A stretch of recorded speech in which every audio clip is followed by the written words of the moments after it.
গোয়ার এক পরিত্যক্ত বাড়িতে যে মেয়েটার কণ্ঠ শোনা যেত প্রতি রাতে, সে মেয়ে মারা গিয়েছিল ২৫ বছর আগে। আর পুদুচেরির সরকারি হাসপাতালের মর্গে যে ডোম একা রাত কাটাত, সে একদিন ভোরে জানালা দিয়ে ছুটে বের হয়ে পাগল হয়ে গিয়েছিল। কারণ সে দেখেছিল লাশের টেবিলে যে দেহটা শুয়েছিল সে উঠে বসেছে। শ্রোতা বন্ধুরা, আজকের এপিসোড ১৬২তে আপনাদের স্বাগত। ঘড়ির কাঁটায় রাত ঠিক ৯টা। এই মুহূর্তে শহরের কোলাহল একটু একটু করে থামছে। ঘরের ভেতরে আলো জ্বলছে, কিন্তু ঘরের বাইরে জানালার ওপারে অন্ধকার একটু গভীর হচ্ছে। রাত ৯টা মানেই অশরীরীর ভয়ের আসর। সেই আসর যেখানে সাহসীরাও একটু চুপ হয়ে যায়, যেখানে কানের পাশে যদি একটু অদ্ভুত শব্দ হয় তাহলে পাশ ফিরে তাকাতে মন চায় না, যেখানে শুধু ঘটনা বলা হয়, এমন ঘটনা যা সত্য, যা ঘটেছে, যারা দেখেছে তারা এখনো ভুলতে পারেনি। আজ আপনাদের জন্য দুটি ঘটনা নিয়ে এলাম। দুটি ঘটনাই ভারতের দুটি আলাদা জায়গায় ঘটে গেছে। দুটি ঘটনাই সাম্প্রতিক, আর দুটি ঘটনাই এমন যা শুনলে একটু একা থাকতে ভয় লাগবে। তাহলে সময় নষ্ট না করে শুরু করা যাক। ঘটনা শুরুর আগে আপনাদের কাছে আমার ছোট্ট একটি অনুরোধ। যারা এখনও অশরীরী পরিবারে যুক্ত হননি, তারা প্লিজ এখন এই সাবস্ক্রাইব বাটন এবং পাশের বেল আইকন টিপে সকল নোটিফিকেশন অন করে নিন। আর যারা ইতোমধ্যে সাবস্ক্রাইব করেছেন, তারা আজকের এপিসোডে লাইক বাটনে ক্লিক করুন এবং কমেন্টে লিখুন, আমি প্রস্তুত, যদি আজকের আতঙ্ক সহ্য করার সাহস রাখেন। শুরু করছি আজকের এপিসোড ১৬২র প্রথম ঘটনা, গোয়ার সেই অভিশপ্ত বাড়ির ভয়ঙ্কর সত্য ঘটনা। এই ঘটনাটি আমাদের পাঠিয়েছেন ইমরান শেখ। ইমরান গোয়ার মাপুসা শহরের বাসিন্দা। বয়স তার ৩১। পেশায় তিনি একটি বেসরকারি চলচ্চিত্র প্রযোজনা সংস্থায় গাইড হিসেবে কাজ করেন। গোয়ার পুরনো এলাকা, পর্তুগিজ আমলের বাড়িঘর, পুরনো গির্জা, এগুলো তার চেনা জানা জায়গা। কিন্তু যে বাড়ির কথা তিনি বলেছেন, সেই বাড়ির কথা তিনি কোনো পর্যটককে কোনোদিন বলেননি, বলতে পারেননি, কারণ সেই বাড়ির ঘটনা বলতে গেলে তার গলা আটকে আসে। অসংখ্য ধন্যবাদ ইমরানকে এই ভয়ঙ্কর সত্য ঘটনা আমাদের সাথে ভাগ করে নেওয়ার জন্য। ঘটনাটি ইমরানের ভাষায় বলছি, যেভাবে তিনি আমাকে বিস্তারিত জানিয়েছেন ঠিক সেইভাবে আপনাদের সামনে তুলে ধরছি। ২০২৪ সালের জানুয়ারি মাসের মাঝামাঝি সময়ের কথা। গোয়ায় তখন পর্যটকদের ভিড় তুঙ্গে। হোটেল, বিচ, রেস্টুরেন্ট, সব জায়গায় মানুষ। আমার কাজও তখন সবচেয়ে বেশি ব্যস্ত থাকে। প্রতিদিন সকালে দল নিয়ে বেরোই, সন্ধ্যায় ফিরি। কিন্তু সেই বছরের জানুয়ারিতে একটা কাজ এলো যেটা আমার সাধারণ ট্যুর গাইডের কাজের বাইরে। একটি বেসরকারি চলচ্চিত্র প্রযোজনা সংস্থা গোয়ার পুরনো বাড়িঘরের উপর একটা ডকুমেন্টারি বানাতে চাইছিল। তাদের একটা বিশেষ জায়গা দরকার ছিল। গোয়ার পুরনো পাড়ায় পর্তুগিজ আমলের বাড়ি, কিন্তু পরিত্যক্ত, যেখানে একটু রহস্যের আভাস আছে। কোনো স্থাপত্যের ইতিহাস দরকার নেই, শুধু পরিবেশটা দরকার। আমি একটু ভেবে তাদের বললাম, এমন একটা বাড়ি আমি জানি, কিন্তু বলতে হলে আগে নিজে গিয়ে দেখে আসি। সেই বাড়িটার কথা আমি শুনেছিলাম আমার কাকার কাছ থেকে। কাকা মাপুসায় জন্মেছেন, বড় হয়েছেন, গোয়ার অনেক পুরনো কথা তার জানা। একবার, আমার বয়স তখন ১২-১৩ হবে, একদিন কাকা বলেছিলেন পানাজির কাছে একটা পুরনো পাড়ায় একটা বাড়ি আছে, পর্তুগিজ আমলের। পরিবার চলে গেছে বহু বছর আগে, তারপর থেকে বাড়িটা খালি। কিন্তু সেই বাড়িতে নাকি রাতের বেলায় কান্নার আওয়াজ শোনা যায়, একটা মেয়ের কণ্ঠে কান্না। কাকা বলেছিলেন ওই বাড়িতে কোনো কারণে গেলে সন্ধ্যার আগে বেরিয়ে আসবি। সন্ধ্যার পরে ওই বাড়িতে কেউ থাকে না, কেউ থাকতে চায় না। সেই বাড়িটার কথাই ডকুমেন্টারি দলকে বললাম। পরের দিন সকালে তাদের নিয়ে গেলাম। পানাজির পুরনো পাড়া, ফন্তেনহাস, পর্তুগিজ আমলের রঙিন বাড়ি, সরু গলি, পুরনো গির্জা। পর্যটকরা এই জায়গায় আসে ছবি তুলতে, কিন্তু সেই পাড়ার একটা কোণে, একটু ভেতরে, গলির শেষ মাথায় একটা বাড়ি আছে যেখানে পর্যটকরা যায় না। কারণ বাড়িটার সামনের রাস্তাটা একটু অন্ধকার, গলিটা সরু, আর বাড়িটার দেওয়ালে রং নেই, ধূসর, বিবর্ণ। বাড়িটার সামনে দাঁড়িয়ে ডকুমেন্টারির পরিচালক, নাম সাগর মেহতা, মুম্বাইয়ের লোক, বললেন পারফেক্ট, এটাই চাই। আমি বললাম ভেতরে ঢোকার আগে বলে রাখি, বাড়িটা নিয়ে কিছু কথা আছে এলাকায়। সাগর বললেন কি কথা? আমি বললাম, রাতে নাকি কান্নার আওয়াজ হয়, একটা মেয়ের কণ্ঠ। সাগর হাসলেন, বললেন, আরও ভালো, ডকুমেন্টারিতে কাজে লাগবে। ভেতরে ঢুকলাম। বাড়ির দরজায় তালা নেই, শুধু দরজাটা ভেজানো, ঠেলতেই খুলে গেল। ভেতরে ঢুকে প্রথমেই যেটা চোখে পড়ল, পরিত্যক্ত বাড়িতে যেরকম থাকে ঠিক সেরকম নয়। মানে ধুলো আছে, মাকড়সার জাল আছে, পুরনো আসবাব ভাঙাচোরা, কিন্তু মেঝেটা একটু অদ্ভুত। মেঝেতে কারো পায়ের ছাপ, ধুলোর উপরে পায়ের ছাপ, ছোট, একটা মেয়ের পা হবে বা ছোট মানুষের। কিন্তু বাড়ির ভেতরে কেউ নেই। সাগর এবং তার ক্যামেরাম্যান রাজু ব্যাগ নামিয়ে ক্যামেরা বের করল। সাগর বললেন, আমরা কয়েকটা শট নেই, তুমি একটু বাইরে থাকতে পারবে? আমি বললাম, আমি ভেতরেই থাকব। প্রায় ঘণ্টাখানেক কাজ হলো। বাড়ির বিভিন্ন জায়গায় ক্যামেরা ঘুরল, পুরনো সিঁড়ি, পুরনো জানালা, পুরনো রান্নাঘর, সব কিছু তারা ধরল। বাড়িতে দোতলা আছে। সিঁড়ি দিয়ে উঠতে গিয়ে রাজু বলল, এই সিঁড়িতে কি গন্ধ? আমি কোনো গন্ধ পাইনি, কিন্তু রাজু বলল, ফুলের গন্ধের মতো, মৃত ফুলের, শুকিয়ে যাওয়া ফুলের যে গন্ধ হয় সেরকম। দোতলায় উঠলাম। দোতলায় দুটো ঘর, একটা বড়, একটা ছোট। ছোট ঘরটায় ঢুকে সাগর থেমে গেলেন। ঘরটায় একটা পুরনো কাঠের খাট আছে, খাটের ওপরে একটা পুরনো চাদর, ধূসর কিন্তু ভাঁজ করা, যেন কেউ সেটা পরিষ্কার করে রেখে গেছে। সাগর বললেন, এটা কেউ রেখেছে? আমি বললাম, জানি না, বাড়িটা খালি পড়ে আছে বহু বছর। কিন্তু চাদরটায় ধুলো নেই, বাকি সব কিছুতে ধুলো, শুধু এই চাদরটা পরিষ্কার। ঘরের দেওয়ালে কিছু লেখা, পর্তুগিজ ভাষায়, পুরনো হাতের লেখা। সাগর ক্যামেরায় ধরলেন। আমি পড়তে পারলাম না, কারণ পর্তুগিজ জানি না। একটু পরে বাইরে এলাম। সাগর ভেতরে রাজুকে নিয়ে কাজ করছেন। আমি বাইরে দাঁড়িয়ে আছি। গলির অন্য বাড়িগুলো থেকে দুপুরের রান্নার গন্ধ আসছে, স্বাভাবিক। কিন্তু পাশে একজন বয়স্ক মহিলা হাঁটছিলেন। আমাকে দেখে থামলেন, বললেন, তুমি ওই বাড়ি থেকে বেরোলে? আমি বললাম, হ্যাঁ, ভেতরে কিছু কাজ চলছে। তিনি একটু ভ্রুম কুঁচকে বললেন, কাজ? আমি বললাম, ডকুমেন্টারি, ফিল্মের। তিনি মাথা নাড়লেন, বললেন, তুমি কি জানো ওই বাড়িতে কে থাকতো? আমি বললাম, না। তিনি বললেন, একটা পরিবার, পর্তুগিজ মিশ্র পরিবার, মা গোয়ান, বাবা পর্তুগিজ। একটা মেয়ে ছিল, নাম ছিল মারিয়া, বয়স ছিল 17। প্রায় 25 বছর আগে একটা দুর্ঘটনা হয়। মেয়েটা ওই বাড়ির ছাদ থেকে পড়ে যায়, মারা যায়। আমি চুপ করে রইলাম। পরে পরিবার চলে যায়, বাড়ি ছেড়ে দেয়, কিন্তু মারিয়া যায়নি। আমি বললাম, কি মানে? তিনি বললেন, রাতে আওয়াজ হয়, মেয়েটার কান্নার আওয়াজ। আমি নিজে শুনেছি অনেকবার। আর যারা ওই বাড়িতে ঢুকেছে সন্ধ্যার পরে, তারা কথা বলতে চায় না সেই রাতের কথা। তিনি চলে গেলেন। আমি ভেতরে গেলাম, সাগরকে বললাম কথাটা। সাগর মাথা নাড়লেন, বললেন, আরও ভালো। মারিয়ার ঘর কোনটা? বুঝলাম না। মেয়েটার ঘর কোনটা ছিল? আমি বললাম, জানি না। সাগর বললেন, ওই ছোট ঘরটাই হবে। চাদরটা দেখেছ?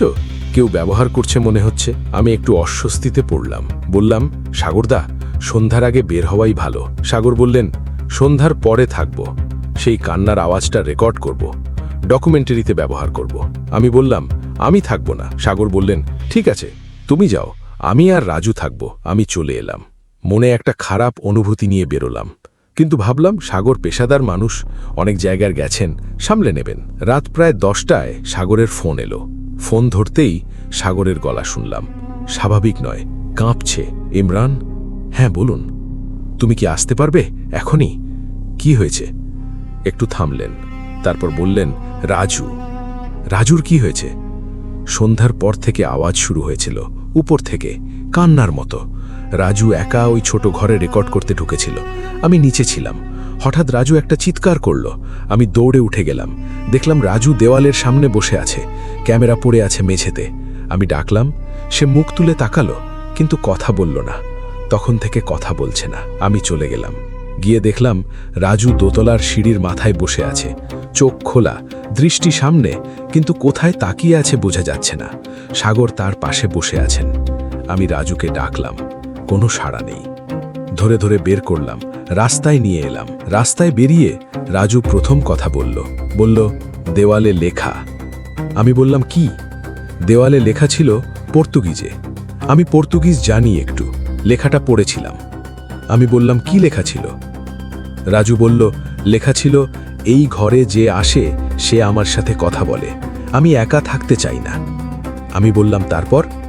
রাজু বলল, লেখাটা পড়তেই একটা শব্দ হলো পেছনে। ঘুরে তাকালাম, খাটে চাদরের উপরে একটা মেয়ে বসে আছে, সাদা পোশাক, চুল খোলা, মুখ নামানো। সে আমার দিকে মুখ তুলে তাকালো। আমি দেখলাম তার চোখ নেই, চোখের জায়গায় ফাঁকা, কিন্তু সে আমাকে দেখছিল। আমি বুঝতে পারছিলাম। রাজু থামল, তারপর বলল, সে কথা বলল, তুমি কি আমার সাথে থাকবে? রাজুর গলা কাঁপছিল। আমি চিৎকার করেছিলাম, তারপর আর কিছু মনে নেই। সেই রাতে আমি সাগর এবং রাজুকে হোটেলে রেখে এলাম।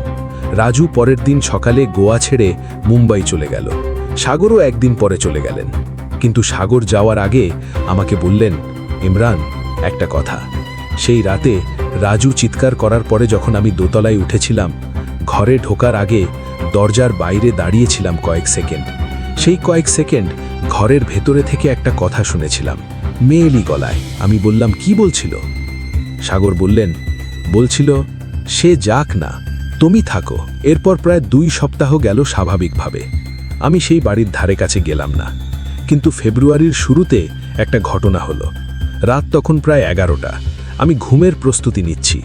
মোবাইলে সাগরের ফোন এলো। ফোন ধরলাম।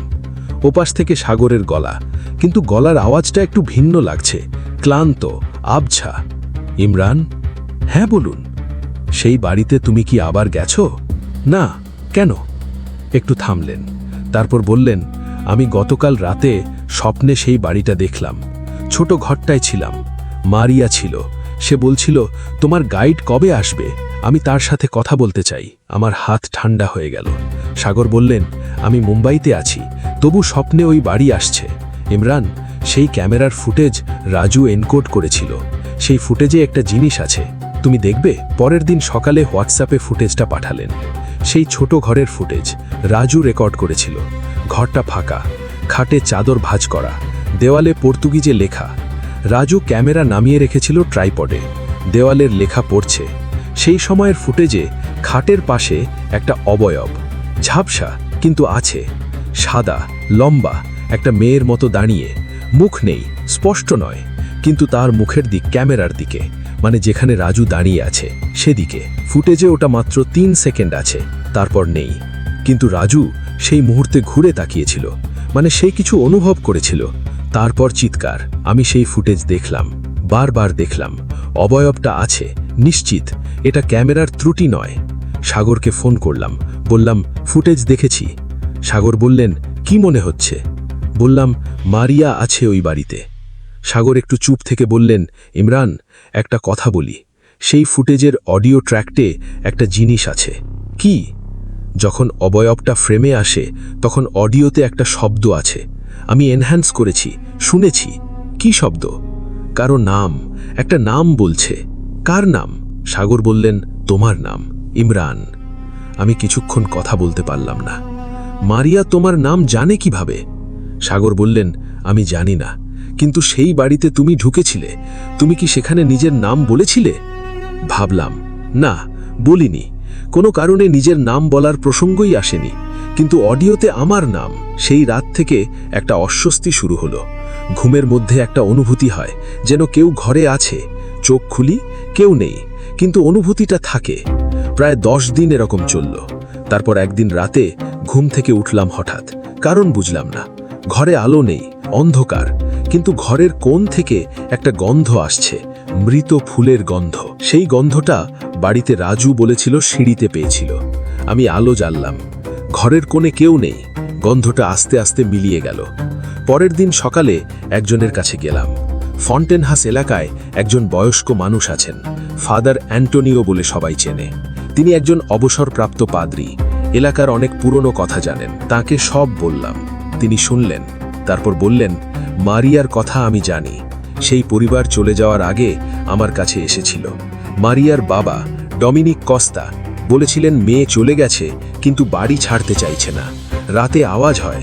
ডমিনিক ভয় পেয়ে পরিবার নিয়ে চলে যান। আমি বললাম, মারিয়া কিভাবে মারা গিয়েছিল? ফাদার অ্যান্টোনিও একটু থামলেন, তারপর বললেন, সেটা দুর্ঘটনা ছিল না, মারিয়া নিজে থেকে ছাদ থেকে লাথিয়ে পড়েছিল। কারণ কেউ জানে না। 17 বছরের মেয়ে, ভালো পরিবার, কেন এটা করল বোঝা যায়নি। আমি বললাম, দেওয়ালে পর্তুগিজে লেখা ছিল, এই ঘরে যে আসে সে আমার সাথে কথা বলে, আমি একা থাকতে চাই না। এটা কি মারিয়া লিখেছিল? ফাদার বললেন, সম্ভবত। ডমিনিক বলেছিলেন মেয়ের ঘরে এই লেখাটা ছিল, তারা মুছতে পারেননি। আমি বললাম, আমার করণীয় কি? ফাদার বললেন, মারিয়ার আত্মা ওই বাড়িতে আটকে আছে, সে একা থাকতে চায় না, সঙ্গ চায়। কিন্তু এভাবে সঙ্গ দেওয়া সম্ভব নয়। তিনি কিছুক্ষণ ভাবলেন, ওই বাড়িতে একটা প্রার্থনার ব্যবস্থা করব মারিয়ার জন্য, আশা করি সে শান্তি পাবে। কয়েকদিন পরে ফাদার আন্তোনিও সেই বাড়িতে গেলেন, আমি সাথে ছিলাম। তিনি ঘরে ঘরে প্রার্থনা করলেন, বিশেষ করে সেই ছোট ঘরে অনেকক্ষণ সময় নিলেন। সেই রাত থেকে গন্ধটা আর আসেনি, ঘুমের মধ্যে সেই অনুভূতিটাও নেই। কিন্তু একটা কথা, ফন্টেনহাসের গলিতে রাতের বেলায় যদি সেই বাড়ির সামনে দিয়ে যাওয়া হয়, মাঝে মাঝে ওপরের জানালায় একটা আলো দেখা যায়, অথচ বাড়িতে বিদ্যুৎ নেই। এলাকার মানুষ বলে মারিয়া এখনও আলো জ্বালায়, একা থাকতে ভয় পায়। হয়তো প্রার্থনায় শান্তি পেয়েছে, হয়তো পাইনি, কিন্তু আমি এখন সেই গলিতে রাতে যাই না। এই ছিল আজকের প্রথম ঘটনা। শ্রোতাবন্ধুরা, রাত 9টা মানেই অশরীরীর ভয়ের আসর। এখানে গল্প নয়, ঘটনা শোনানো হয়। প্রথম ঘটনাটি কেমন লাগলো অবশ্যই কমেন্ট বক্সে জানাবেন। আর মনে রাখবেন, অশরীরী কখনো কালো জাদু, অন্ধবিশ্বাস ও কুসংস্কারকে প্রমোট করে না। অশরীরীর সকল ঘটনা আপনি বিশ্বাস করবেন কি করবেন না সেটা একান্তই আপনার নিজের ব্যাপার, তবে বিনোদন হিসেবে নেওয়াই হবে বুদ্ধিমানের কাজ। এবার প্রস্তুত হন আজকের দ্বিতীয় ঘটনার জন্য।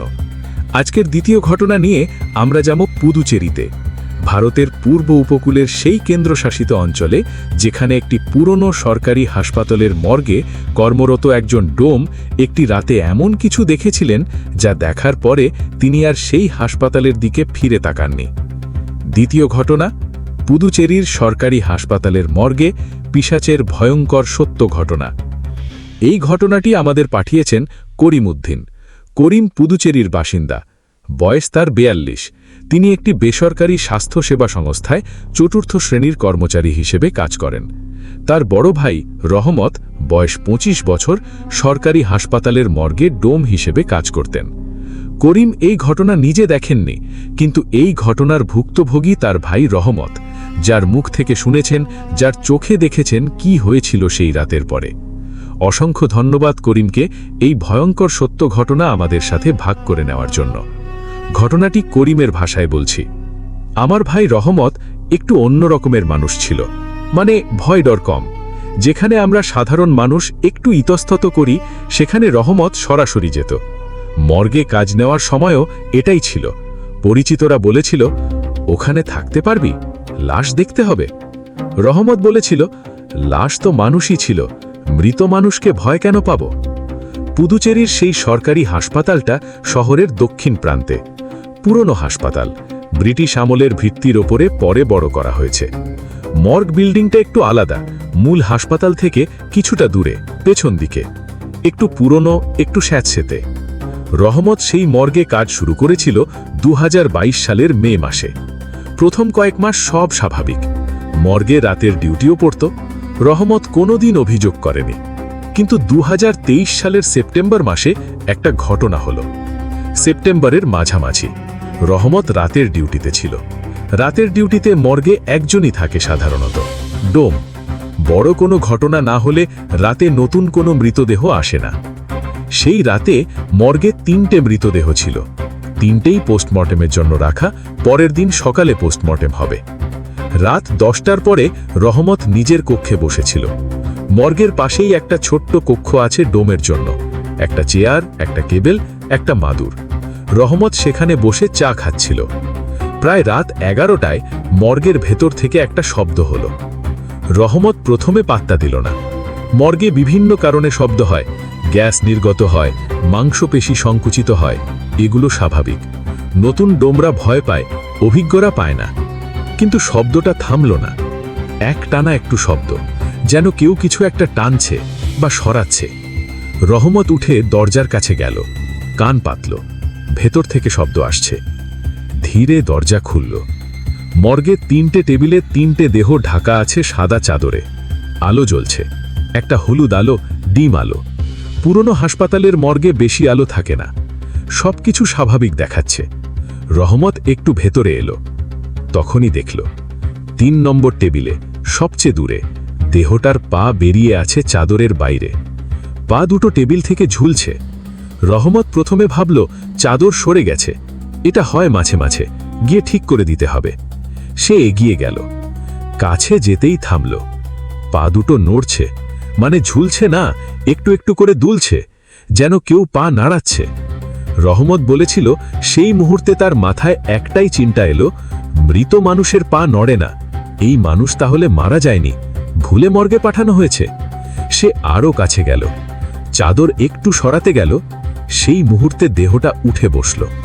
রহমত পেছনে সরে গেল, কিন্তু পড়ল না, দেওয়ালে ঠেকে থামল। দেহটা টেবিলের ওপরে বসে আছে, চাদর পড়ে গেছে মেঝেতে। একটা মধ্যবয়স্ক মানুষের দেহ, পোস্টমর্টেমের আগে যেমন থাকে সেই অবস্থায়, কিন্তু সে বসে আছে এবং তার মাথা রহমতের দিকে ঘুরল। রহমত বলেছিল সেই মুখটা স্বাভাবিক ছিল না, মানুষের মুখের মতো, কিন্তু চোখ দুটো খোলা, আর সেই চোখে কোনো রং নেই, সাদা। এবং সে হাঁ করল। সেই হাঁ করা মুখ থেকে একটা শব্দ বের হলো না, কিন্তু ভেতরে কিছু দেখা গেল। দাঁত নেই, মাড়ি নেই, শুধু ভেতরের কালো। রহমত চিৎকার করল, দৌড়ে বের হলো মর্গ থেকে, দরজা ঠেলে বাইরে, হাসপাতালের পেছনের উঠোনে পড়ে গেল। হাসপাতালের একজন নিরাপত্তারক্ষী দৌড়ে এলো। রহমত মাটিতে পড়ে থেকে কাঁপছে। রক্ষী জিজ্ঞেস করল, কি হয়েছে? রহমত কথা বলতে পারছিল না, কাঁপছিল। রক্ষী মর্গে ঢুকল, কিছুক্ষণ পরে বেরিয়ে এলো, বলল, সব ঠিক আছে, 3টে দেহ আছে, সব শুয়ে আছে। রহমত বলল, 3 নম্বরে? রক্ষী বলল, 3 নম্বরেও ঠিকঠাক, চাদর ঢাকা। কিন্তু রহমত জানে সে কি দেখেছে। সেই রাতে হাসপাতালের একটা কক্ষে বসিয়ে রাখা হলো রহমতকে। ভোর হলে বাড়ি পাঠানো হলো। আমি ভোরে খবর পেয়ে হাসপাতালে গিয়েছিলাম। রহমতকে দেখলাম, মুখ ফ্যাকাশে, চোখের নিচে কালো, ভোরে ঘুমায়নি বোঝা যাচ্ছে। বাড়ি নিয়ে এলাম, সে সব বলল। শুনলাম, তখন ভাবলাম হয়তো রাতের একাকিত্বে মনের ভুল হয়েছে, ক্লান্তিতে ঘুম ঘুম ভাবে হয়তো দেখেছে। কিন্তু রহমত বলল, করিম ভাই, আমি ঘুমাইনি, চা খাচ্ছিলাম, পুরোপুরি জেগেছিলাম। কয়েকদিন রেস্ট নিল, তারপর আবার ডিউটিতে যাওয়ার কথা। কিন্তু যাওয়ার আগের রাতে রহমত আমার কাছে এলো, বলল, ভাই একটা কথা বলবো? বললাম, বলো। সে বলল, সেই রাতে মর্গ থেকে বের হওয়ার পরে উঠোনে পড়ে থাকার সময় আমি পেছনে ফিরে তাকিয়েছিলাম একবার, মর্গের জানালায়। কি দেখলে? জানালার ভেতর থেকে কিছু একটা দেখছিল, জানালার কাছে মুখ লাগিয়ে, কিন্তু সেটা 3 নম্বর দেহের মুখ না, অন্য একটা মুখ। চোখ দুটো বড়, মুখ লম্বা, একদম মানুষের মতো না। আমি বললাম, কি মানে? মানে যেটা 3 নম্বর দেহে ছিল সেটা সেই দেহ ছিল না, সেটা অন্য কিছু সেই দেহ ব্যবহার করছিল। আর সেটা ছেড়ে দেওয়ার পরে নিজের আসল রূপে জানালায় দাঁড়িয়ে আমাকে দেখছিল। রহমত পরের দিন আর ডিউটিতে গেল না, পদত্যাগপত্র পাঠিয়ে দিল। আমি বললাম, এইভাবে কাজ ছেড়ে দিলে চলবে? সে বলল, ভাই ওই হাসপাতালে আর যাব না। তারপর সে যা বলল সেটা আমাকে থামিয়ে দিল। সে বলল, করিম ভাই, সেই জানালায় যে মুখটা ছিল সেটার দিকে তাকানোর সময় একটা কথা মনে হলো যেন এই মুখটা আমি আগে দেখেছি, কিন্তু কোথায় দেখেছি মনে করতে পারলাম না। তারপর বাড়িতে এসে মনে পড়ল। কোথায় দেখেছিলে?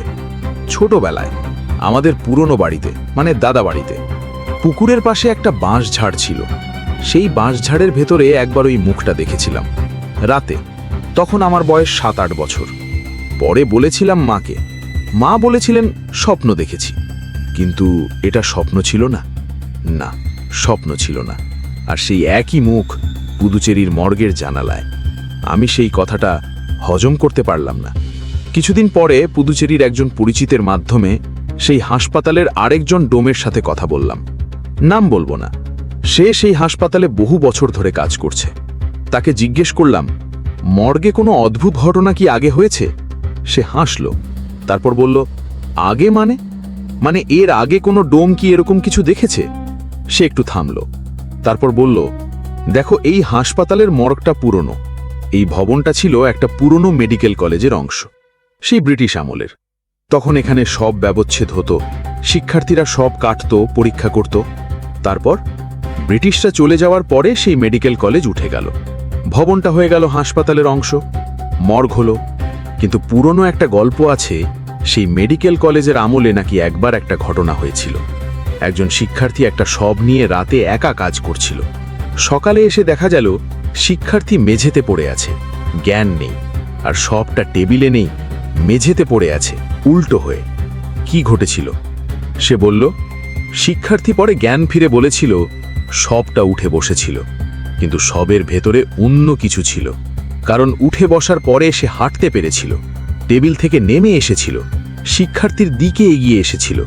তারপর শিক্ষার্থী জ্ঞান হারায়, আর সব পড়ে গিয়েছিল। মানে যা ওটাকে নিয়ন্ত্রণ করছিল সে ছেড়ে চলে গিয়েছিল। আমি বললাম, এটা কবের ঘটনা? সে বলল, শুনেছি 60-এর দশকের, কিন্তু তখন থেকে মাঝে মাঝে হয়।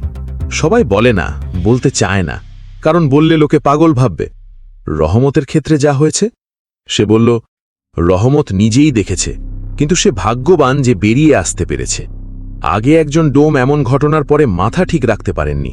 তিনি কিছুদিন পরে হাসপাতালেই ভর্তি হয়ে গিয়েছিলেন। কেন?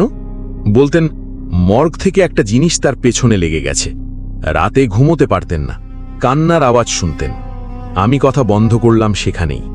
রহমত এখন অন্য কাজে আছে, মর্গের কাজে আর যায়নি। কিন্তু একটা কথা বলেছে, সেই মুখটা সে এখনো স্বপ্নে দেখে, বিশেষ করে অমাবস্যার রাতে। আমি একবার জিজ্ঞেস করেছিলাম, স্বপ্নে কি করে সেই মুখটা? রহমত বলল, শুধু তাকিয়ে থাকে, কিন্তু একটু একটু করে কাছে আসে। একদম কাছে আসে তখন ঘুম ভেঙে যায়, আর একটু ঘুমিয়ে পড়লেই আবার শুরু হয়, যেখানে ছেড়ে গিয়েছিল সেখান থেকে। রহমত বলেছিল, ভাই, মর্গে বছরের পর বছর কাজ করেছি, বহু মৃতদেহ দেখেছি, কোনোদিন ভয় পাইনি। কিন্তু সেই রাতে যেটা দেখলাম সেটা মৃতদেহ ছিল না, মৃতদেহের আকৃতি ধরেছিল, ভেতরে অন্য কিছু। সেটা কি আমি জানি না, কিন্তু সেটা মানুষ নয়। সেটা লাশের মতো চলতে পারে, হাঁটতে পারে, তাকাতে পারে, কিন্তু সেটা মানুষ নয়। করিম থামলেন, তারপর বললেন, আমার ভাই রহমত আজও সুস্থ আছে, কাজে যাচ্ছে, সংসার করছে। কিন্তু সে জানে কিছু কিছু জায়গায় অন্ধকারের পরে থাকা ঠিক না। মৃতের সাথে একা রাত কাটানো যায়, কিন্তু মৃতের ভেতরে যদি মৃত না থেকে অন্য কিছু থাকে, তাহলে সেই রাতটা শেষ নাও হতে পারে। শ্রোতা বন্ধুরা, আজকের এপিসোড 162-র দুটি ঘটনা এখানেই শেষ করলাম। গোয়ার ফন্টেন হাসের সেই গলির শেষ মাথার ধূসর বাড়ি, যেখানে 25 বছর আগে 17 বছরের মারিয়া একটা কারণ ছাড়াই ছাদ থেকে পড়ে গিয়েছিল, সেই বাড়ি আজও সেখানে আছে। ফাদার আন্তোনিওর প্রার্থনার পরেও রাতে আলো জ্বলে। মারিয়া একা থাকতে চায় না, এই কথা সে দেওয়ালে লিখে গেছে, সেই লেখা মোছেনি। আর পুদুচেরির সেই সরকারি হাসপাতালের মর্গ, যেখানে ব্রিটিশ আমল থেকে সব ব্যবচ্ছেদ হয়, যে মর্গের পুরনো দেওয়ালের ভেতরে কি জমে আছে তা কেউ জানে না, সেই মর্গে প্রতি রাতে একজন ডোম একা থাকে। জানে না সে রাতে কোনো টেবিলে শুধু দেহ আছে নাকি দেহের ভেতরে অন্য কিছু। এই দুটি ঘটনা আমাদের মনে করিয়ে দেয়, মৃত্যু শেষ নয়। যারা চলে যায় তারা সবাই চলে যায় না, কেউ থেকে যায় পরিচিত জায়গায়, পরিচিত দেওয়ালে, পরিচিত বিছানায়। আর কিছু কিছু জায়গা আছে যেখানে মৃত এবং জীবিতের সীমারেখা এত পাতলা যে রাতের অন্ধকারে সেটা মুছে যায়। মর্গ তেমন একটি জায়গা, পরিত্যক্ত বাড়ি তেমন একটি জায়গা। যদি এরকম কোনো অভিজ্ঞতা আপনার বা আপনার পরিচিত কারোর জীবনে ঘটে থাকে, তাহলে আমাদের সাথে শেয়ার করতে পারেন। আপনার পরিচয় সম্পূর্ণ গোপন রাখার প্রতিশ্রুতি দিচ্ছি। আজকের এপিসোড কেমন লাগলো কমেন্ট বক্সে জানাতে ভুলবেন না। লাইক দিন, আপনার প্রিয়জনের সাথে শেয়ার করুন।